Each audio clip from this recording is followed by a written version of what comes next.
Bonsoir, c'est Marie-Gilberte de ma chaîne YouTube.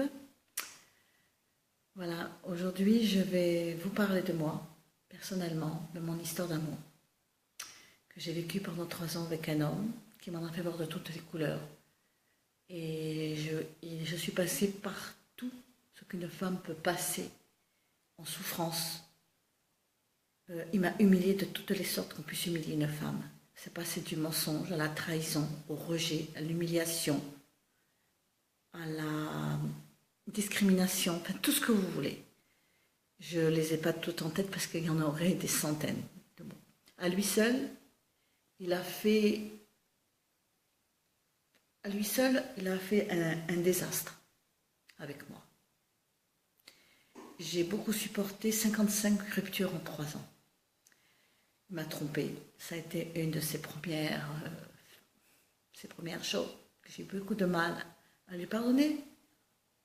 Je dois dire, je l'ai repris souvent, mais pardonner, c'est resté dans le coin, un petit coin de mon cœur. J'ai travaillé dessus, j'ai beaucoup travaillé sur le pardon, la rancœur, sur beaucoup de choses, sur ce que je vous parle. Mais ce soir, pour que j'en arrive à vous parler de mon histoire, c'est que j'ai été humiliée par une enfant de 13 ans. Une enfant de 13 ans qui s'est interposée entre moi et son père, qui a voulu rentrer parce que j'ai parlé à sa mère, un jour. Et pour elle, à partir de là, ils m'ont trouvé des similitudes avec la mère. Et de là, cette petite a voulu, ce soir, elle s'est interposée et a fait son show, comme on dit. Le père et la fille ont fait leur show. Je ne peux pas parler de ce qui nous lie, le père et moi-même à notre rupture. C'est impossible de parler à une enfant de 13 ans qui juge déjà comment elle réagirait si elle était amoureuse.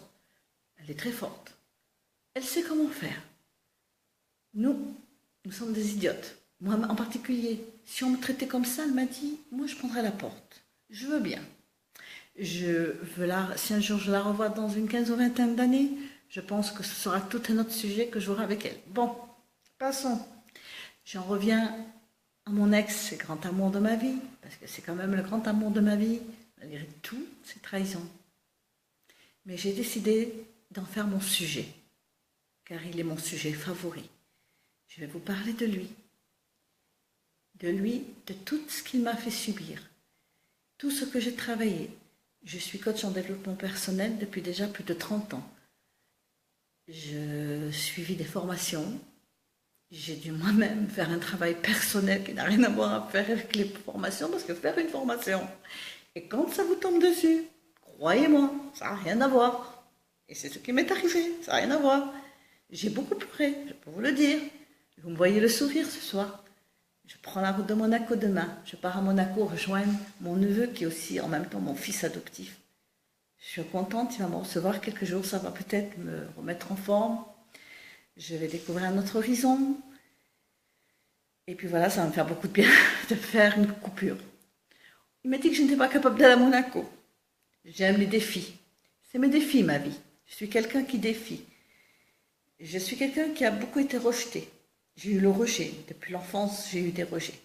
C'est pour ça que le rejet fait partie beaucoup de ma vie. C'est pour ça que je fais ces vidéos aujourd'hui. C'est mon but aujourd'hui, d'aider des personnes. Mais si vous rencontrez un pervers narcissique qui vous empêche de vivre du jour au lendemain, qui s'occupe de vos amis, de votre famille, de tout le monde, fuyez. Et fuyez vite sans vous poser de questions. N'attendez pas d'être en dépendance affective. Parce que moi, c'est ce que je suis arrivée.